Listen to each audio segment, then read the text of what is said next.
Good morning students. आज हम शुरू करने वाले हैं डिफरेंशिएबिलिटी।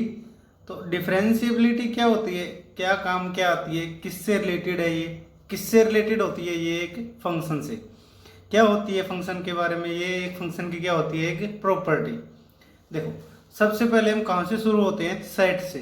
पहले दो सेट लेते हैं, उनके बीच में कोई भी कनेक्शन बनेगा वो क्या बनाता है, एक रिलेशन। अब अगर वो रिलेशन कुछ पर्टिकुलर दो कंडीशन सेटिस्फाई कर रहा है तो क्या बनता है, फंक्शन। चलो मान लो फंक्शन तक आपको सबको पता है। अब फंक्शन कैसे कैसे क्लासीफाई होते हैं हमारे मैथमेटिक्स में, तो ये जैसे जैसे आप हायर स्टडीज में जाओगे आपको पता लगता जाएगा। कुछ मैं बता देता हूँ। जैसे एक एलिमेंट्री क्लासिफिकेशन है। एलिमेंट्री क्लासिफिकेशन क्या होता है, बेस्ड ऑन एलिमेंट्स मैपिंग। मतलब जैसे one one function, onto function, many one function, into function. Parametrical classification क्या होता है, जैसे किसी को ये डिफाइन करना कि वो कैसा फंक्शन बनेगा। जैसे कॉन्वेक्स और कॉनकेव।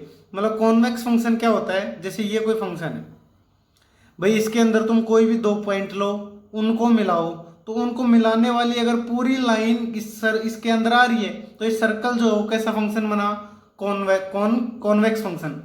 कॉनकेव फंक्शन क्या होता है, जैसे कि ये कोई फंक्शन है, ये पॉइंट और ये पॉइंट जब हम लोग मिलाते हैं तो इस पे जो लाइन जो इनको मिला रही है वो लाइन पूरी की पूरी इसके अंदर नहीं आ रही, तो ये कैसा फंक्शन नहीं है, कॉन्वेक्स नहीं है, तो कैसा है, कॉनकेव। एक ये क्लासिफिकेशन होता है। एक क्या क्लासिफिकेशन होता है फंक्शंस का, पांच प्रॉपर्टीज पे। पांच प्रॉपर्टीज मतलब ग्राफिकल प्रॉपर्टीज। भाई किसी की लिमिट कैसे निकालते हैं, वो कंटिन्यूस है या नहीं है, वो डिफरेंशिएबल है या नहीं है, तो ये सब तो आप जानते हो। ये सब आपके एमएससी या फिर हायर स्टडीज में अगर आप मैथ्स पढ़ोगे तब आपके काम आएगा। ट्वेल्थ तक ये है, पांच प्रॉपर्टीज और ये एलिमेंट्री क्लासिफिकेशन। पांच प्रॉपर्टीज में क्या क्या आता है, लिमिट, कॉन्टिन्यूटी और डिफरेंशिएबिलिटी। तो हम आज सिर्फ बेसिक पढ़ेंगे। पहले हम लिमिट पढ़ेंगे, फिर कॉन्टिन्यूटी, फिर तो देखो लिमिट से पहले भी हम एक बार फिर से फंक्शन को देख लेते हैं कि फंक्शन एक्चुअली में काम क्या आता है, क्या करता क्या है, फंक्शन होता क्या है। तो फंक्शन कुछ नहीं होता है, एक बस एक मशीन की तरह होता है जिसको तुम इनपुट दो तो वो क्या देगा तुम्हें, आउटपुट। अब ये इनपुट आउटपुट का क्या गेम है, फंक्शन कब बनता है, जब हर एक इनपुट की कोई ना कोई क्या आ रहा हो, आउटपुट।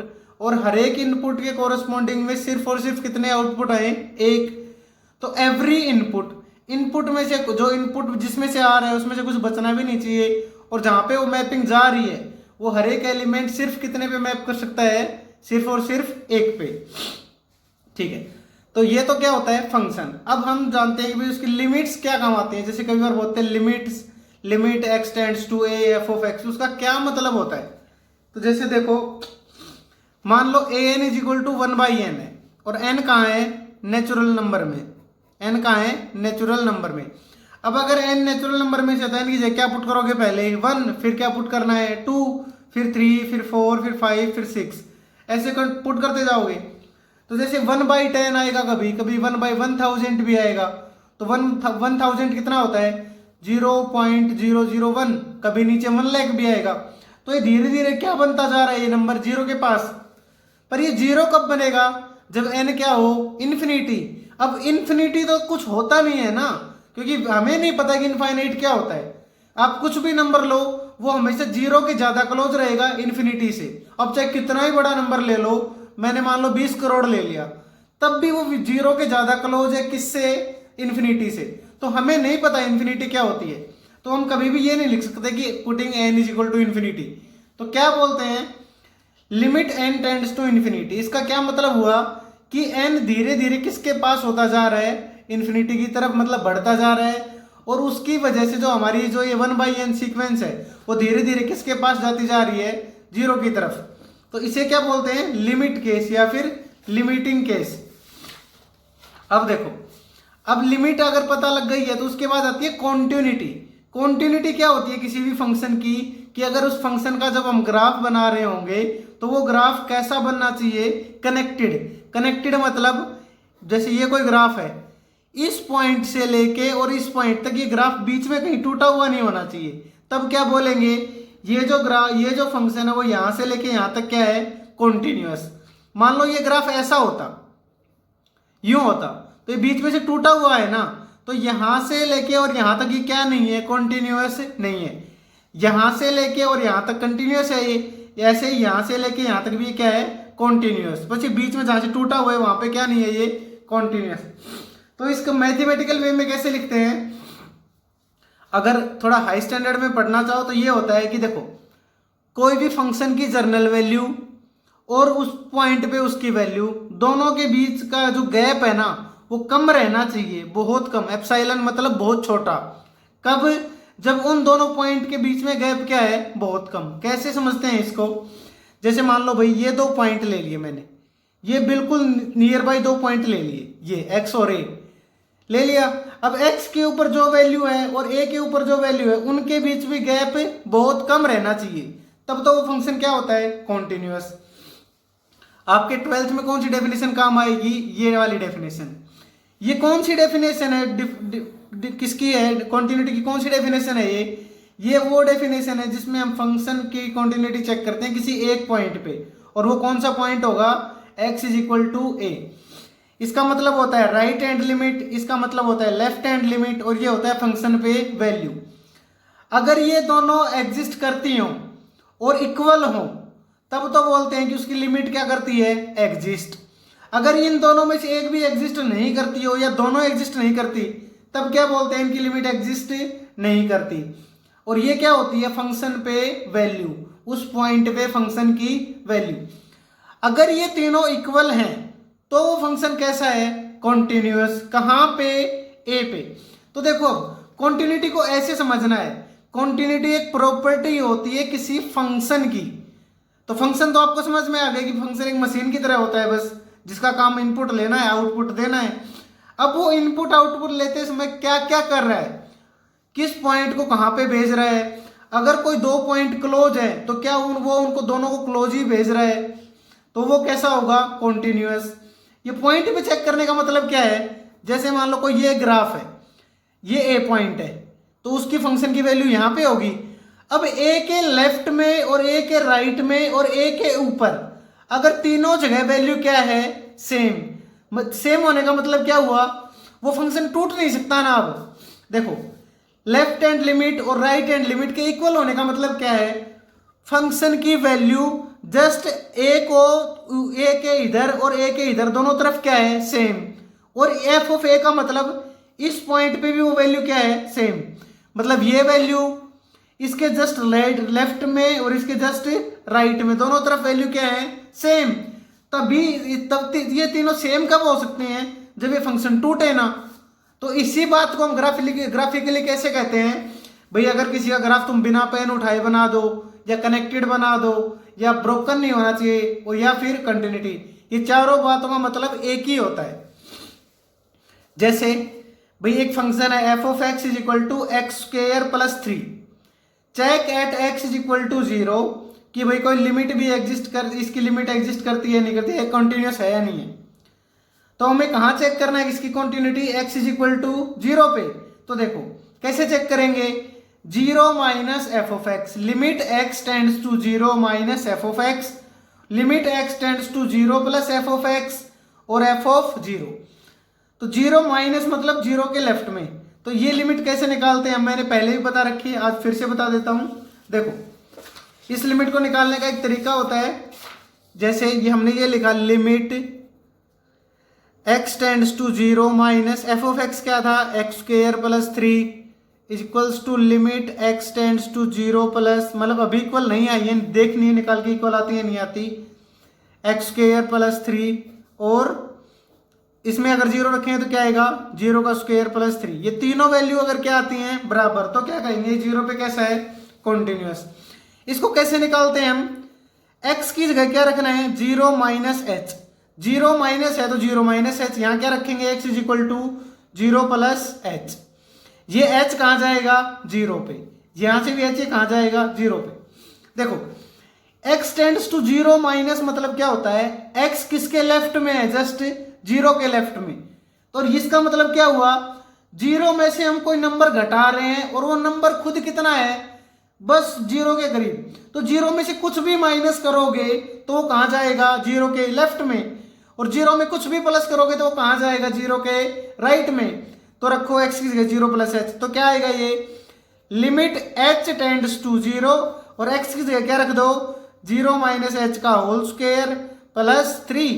इधर से क्या आएगा limit h tends to 0 0 plus h का होल स्क्वायर प्लस 3 और यहां से क्या आएगा ये 0 स्क्वायर प्लस 3 कितना होता है 3। तो बताओ ये कितना आया limit h tends to 0 h square plus 3। यहां से क्या आया limit h tends to 0 h square plus 3 और यहां से क्या है 3। अब h की जगह क्या रख दो 0 तो कितना आएगा यहां से 3, यहां से भी कितना आया 3 और यहां से भी कितना आ रहा था ये तीनों वैल्यू बराबर हैं। तो क्या कह देंगे कि ये फंक्शन इस पॉइंट पे क्या है कॉन्टिन्यूअस। ठीक है, अब अगर कॉन्टिन्यूटी समझ में आ गई तब जाके क्या समझ में आएगा आपको डिफरेंशिएबिलिटी। अब देखो व्हाट इज डिफरेंशिएबिलिटी। तो डिफरेंशिएबिलिटी को कैसे देखते हैं हम भाई कॉन्टिन्यूटी को तो कह दिया कि ये ग्राफ टूटा हुआ नहीं होना चाहिए बीच में से, ठीक है। तो डिफरेंशिएबिलिटी क्या कहती है कि टूटा हुआ तो ग्राफ होना ही होना नहीं चाहिए, साथ में उसके पास ना कोई शार्प पॉइंट या फिर कॉर्नर पॉइंट भी नहीं होना चाहिए। शार्प पॉइंट क्या होते हैं या कॉर्नर पॉइंट किसे कहते हैं, जैसे मान लो कोई ये फंक्शन है उसका ये ग्राफ है तो इस पॉइंट पे वो देखो कितना शार्पली चेंज हो रहा है, एकदम से चेंज हो गया ना, मतलब यहाँ पे ये कोई नोक नहीं आनी चाहिए फंक्शन में, ये फंक्शन ऐसा नहीं बनना चाहिए।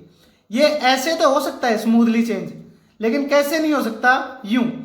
तो अगर ये फंक्शन ऐसा है तो ये इन पॉइंट पे क्या नहीं होती है डिफरेंशिएबल नहीं होता है। डिफरेंशिएबिलिटी का मतलब क्या है, डिफरेंशिएबिलिटी एक का मतलब ये होता है फंक्शन की किसी भी पॉइंट पे सिर्फ और सिर्फ कितनी टेंजेंट होनी चाहिए, एक टेंजेंट होनी चाहिए। अगर एक भी टेंजेंट नहीं है तब भी वो कॉन्टिन्यूअस वो तब भी वो डिफरेंशिएबल नहीं है, और अगर एक से ज्यादा भी टेंजेंट है तब भी वो क्या नहीं है डिफरेंशिएबल नहीं है। देखो अगर मान लो ये चीज टूटी हुई होती है, इसका ग्राफ ऐसा होता है ये, तो ये डिफरेंशिएबल क्यों नहीं है भाई, क्यों, क्योंकि देखो इस पॉइंट पे आप कितनी टेंजेंट ड्रॉ कर सकते हो इनफाइनाइट। कैसे, क्योंकि टेंजेंट का मतलब क्या होता है सिंपली वो लाइन जो उस पॉइंट पे एक ही जगह टच करे बस। तो इस लाइन को ये लाइन एक जगह टच कर रही है, ये लाइन भी तो एक ही जगह टच कर रही है। इनफैक्ट कितनी लाइन है जिसको एक जगह टच करेंगी इनफाइनाइट लाइन। तो मतलब इस पॉइंट पे कितनी टेंजेंट ड्रॉ हो सकती हैं इनफाइनाइट। और डिफरेंशिएबिलिटी क्या कहती है सिर्फ और सिर्फ कितनी टेंजेंट होनी चाहिए एक से ज्यादा भी नहीं और एक से कम भी नहीं। अब देखो तो ये फंक्शन तो कैसा है कॉन्टिन्यूअस भी है और डिफरेंशिएबल भी। ये फंक्शन कैसा है ना तो कॉन्टिन्यूअस ना ही डिफरेंशिएबल। अब ये देखो जैसे इसमें सिर्फ शार्प पॉइंट है पर ये टूटा हुआ नहीं है, तो शार्प पॉइंट आ गया मतलब ये कैसा नहीं है डिफरेंशिएबल नहीं है, पर ये कॉन्टिन्यूअस है क्योंकि कॉन्टिन्यूटी को सिर्फ क्या चाहिए कनेक्टेड पाथ। कनेक्टेड पाथ मतलब इस पॉइंट से लेकर इस पॉइंट पे बिना पेन उठाए हमने ग्राफ बनाया है ना, देखो ये ग्राफ बिना पेन उठाए बना जा सकता है, तो ये कैसा है कॉन्टिन्यूटी सॉरी कॉन्टिन्यूटी है डिफरेंशिएबिलिटी नहीं है। तो क्या कहेंगे कि कॉन्टिन्यूटी मीन्स क्या होता है कनेक्टेड पाथ, डिफरेंशिएबिलिटी का मतलब क्या होता है connected smooth path. Smooth path मतलब वो ब्रेकर जैसी टाइप चीजें नहीं आनी चाहिए। जैसे इसको कैसे समझ सकते हो, जैसे सड़क पे स्पीड ब्रेकर होते हैं ना, तो स्पीड ब्रेकर ऐसा नहीं होना चाहिए, ऐसा होगा तो चल जाएगा लेकिन ऐसा नहीं चलेगा, क्योंकि ऐसे पॉइंट पे हम कितनी टेंजेंट ड्रॉ हो सकती हैं। मान लो ये एक शार्प पॉइंट है किसी का, तो देखो इस पे कितनी टेंजेंट ड्रॉ कर सकते हो आप इनफाइनाइट, पर हमें डिफरेंशिएबिलिटी के लिए सिर्फ कितनी चाहिए होती है एक। तो ये फंक्शन डिफरेंशिएबल नहीं है पर कैसा है कॉन्टिन्यूअस। तो देखो मैथमेटिकली क्या कहते हैं there exist a unique tangent at every point of the function value. तो बताओ क्या ये डिफरेंशिएबल है, हाँ भाई। अगर ये पॉइंट बिल्कुल नोक जैसी होती तब ये क्या नहीं होता डिफरेंशिएबल नहीं होता। यहां पे देखो ये डिफरेंशिएबल नहीं है, क्यों, क्योंकि ये जो पॉइंट जहां पे कट हो रहे हैं वहां पे कितनी टेंजेंट खींच सकते हैं हम लोग इनफाइनाइट। अब जैसे कंटिन्यूटी में होता है limit x tends to limit x tends to c minus limit x tends to c plus, तो इसमें कैसे करते हैं limit x tends to c f of x minus F of c upon x minus c exist करता है, तो क्या बोलेंगे कि वो एफ एक्स फंक्शन क्या है डिफरेंशिएबल है कहाँ पे, एक्स एक्स इक्वल टू सी। अगर ये चीज एग्जिस्ट करती है तो फंक्शन कैसा है, डिफरेंशिएबल। अब देखो कैसे, अब हमें पता है कि डिफरेंशिएबल होने के लिए वैसे वही लेफ्ट राइट देखना पड़ेगा कि लेफ्ट राइट में कुछ चेंज हो रहा है नहीं हो रहा। तो राइट हैंड लिमिट का मतलब क्या होता है डिफरेंशिएबिलिटी में, limit h tends to 0 f of c plus H minus F of C और नीचे प्लस एच। और ऐसे limit x tends to c minus means क्या होगा, limit h tends to 0 f of c minus H minus F of h upon में minus H. अब अगर limit h tends to 0 f of c plus H minus F of h upon h equals to limit h tends to 0 f of c minus H minus F of h upon minus h, अगर ये दोनों क्या आ जाते हैं equal, तो क्या बोलेंगे कि वो function x is equal to C पे कैसा है, डिफरेंशिएबल। ठीक है, आज इतना पढ़ना, बिल्कुल बेसिक्स पढ़ना है आपको कि differentiability, continuity, limit, function, relation, set, ये सब आपस में कैसे कनेक्टेड है। जब आप इनके कनेक्शन ढूंढोगे ना तब आपसे जाके कहीं IIT के क्वेश्चन सॉल्व होंगे। तो बिल्कुल डीप में बेसिक्स पढ़ना है सिर्फ आज, और मैट्रिक्स का असाइनमेंट सोल्व करना है जो आज मैं दूंगा आपको। Thank you.